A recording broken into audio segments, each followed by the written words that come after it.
예레미야 45장 1절부터 46장 12절입니다. 오늘 본문의 배경이해입니다. 44장은 이집트에 정착한 유다 백성들 이야기였습니다. 이제 다시 시점과 장소가 여호야김 통치 4년, 즉 605년 유다 땅으로 이동합니다. 이때는 예레미야가 서기관 바룩에게 하나님의 말씀을 받아 적게 하던 때입니다. 그러므로 원래는 36장 다음에 등장해야 하는 이야기입니다. 또한 46장부터 51장까지는 이방 나라들에 대한 하나님의 심판이 선포됩니다. 45장 1절부터 5절입니다. 바룩에 대한 응답.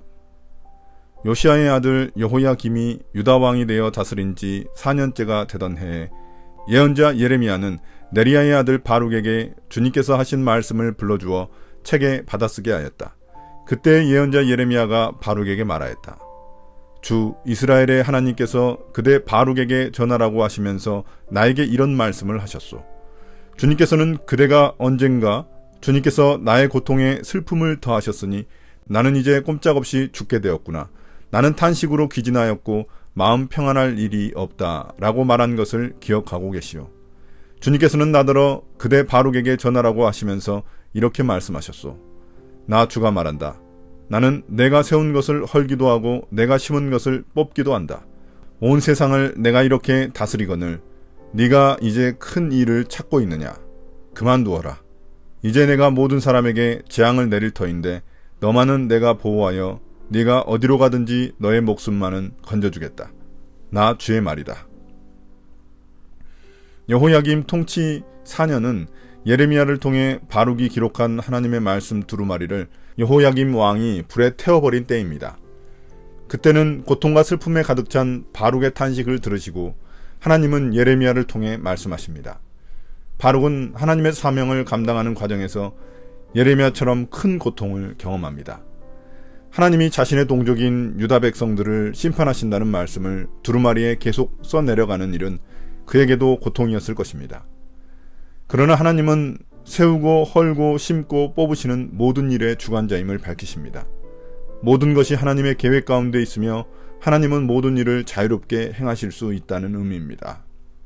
유다에 대한 하나님의 심판은 정해진 일이기에 바룩이 그 멸망을 막는 큰 일을 할 수 있다는 기대는 아무런 의미가 없습니다. 그러나 하나님은 바룩의 목숨만큼은 보호해 주시겠다고 약속하십니다. 46장 1절부터 12절입니다. 이집트에 대한 심판. 이것은 이방 민족들에게 전하라고 예언자 예레미야에게 하신 주님의 말씀이다. 이것은 이집트에게 한 말씀으로써 요시야의 아들 여호야김이 유다 왕이 되어 다스린 지 4년째가 되던 해에 유프라테스 강 근처의 갈그미스까지 원정을 갔다가 바빌로니아 왕 느부갓네살에게 격파된 이집트 왕 바로 느고의 군대를 두고 하신 말씀이다. 이집트의 장교들이 외친다. 크고 작은 방패로 무장하고 싸움터로 나아가거라. 말에 안장을 얹고 올라타거라. 투구를 쓰고 대열을 정돈하여라. 창을 날카롭게 갈고 갑옷을 입어라. 주님께서 말씀하신다. 내가 보고 있는 것이 무엇이냐? 그들이 모두 놀라서 뒤로 도망하고 있구나. 그들의 용사들마저도 격파되어 겁에 질려서 뒤도 돌아보지 않고 정신없이 도망한다. 발이 빠른 사람도 달아나지 못하고 용사도 도망하지 못한다. 그들은 저 북녘 유프라테스 강가에서 비틀거리다가 쓰러져 죽는다. 나일 강물처럼 불어오르는 저것이 무엇이냐? 범람 많은 강물처럼 불어오르는 저것이 무엇이냐? 이집트가 나일 강물처럼 불어올랐다. 범람하는 강물처럼 불어올랐다. 이집트는 외쳤다. 내가 강물처럼 불어올라서 온 땅을 덮고 여러 성읍과 그 주민을 멸망시키겠다. 말들아 달려라. 병거들아 돌격하여라. 용사들아 진격하여라. 이티오피아의 군대와 리비아의 군대도 방패를 들고 진격하여라. 리디아의 군대도 활을 당기며 진격하여라. 오늘은 만군의 주 하나님께서 원수들에게 복수하시는 날이다. 오늘은 주님께서 원수를 갚으시는 날이다. 주님의 칼이 그들을 삼켜서 배부를 것이며 그들의 피로 흠뻑 젖을 것이다. 오늘은 만군의 주 하나님께서 북녘 땅 유프라테스 강가로 오셔서 희생제물을 잡으시는 날이다. 처녀 딸 이집트야, 길앗 산지로 올라가서 유황을 가져오너라. 네가 아무리 많은 약을 써 보아도 너에게는 백약이 무효다. 너의 병은 나을 병이 아니다. 이제는 너의 수치스러운 소문이 세계 만민에 퍼졌고 너의 용사들마저 서로 부딪혀 함께 쓰러져 죽었으므로 너의 울부짖는 소리가 온 땅에 가득하다. 이제 이방 나라들에 대한 하나님의 신탁이 51장까지 이어집니다. 먼저 이집트입니다. 배경은 주전 605년 여호야김 통치 4년입니다. 그때 갈그미스에서 팽창하려는 바벨론과 이를 막아내려는 이집트 사이에 전투가 있었는데 바벨론 느부갓네살 왕이 이집트의 바롯느고를 격파했습니다. 이로써 고대 근동 지역의 패권을 바벨론이 쥐게 되었습니다. 이 시기에 하나님은 예레미야에게 이집트에 대한 하나님의 심판 메시지를 주십니다. 이집트 군사들은 자신만만하게 싸움터로 나설 것입니다. 그러나 격파되어 겁에 질려 뿔뿔이 도망치고 결국 북녘 유프라테스 강가에서 쓰러져 죽게 될 것입니다. 이집트는 강대국이지만 하나님의 심판 앞에서는 무력할 수밖에 없습니다.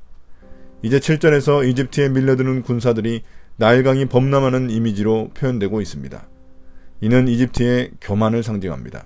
이집트는 강력한 군사력과 이티오피아, 리비아, 리디아의 동맹으로 바벨론에 맞서지만 결국 패배할 수밖에 없습니다. 그들이 상대하는 적은 하나님이기 때문입니다. 오히려 하나님은 이날에 이방 나라들을 심판하십니다. 하나님은 바벨론이 이집트를 패배시키는 것을 주님의 칼로 원수들에게 복수하고 희생제물을 잡는 것이라고 묘사하십니다. 이집트는 마치 치명적인 병을 얻어 잘 듣는 약을 써도 낫지 않는 사람처럼 회복할 수 없는 피해를 입게 될 것입니다. 길르앗의 약도 도움이 되지 못합니다.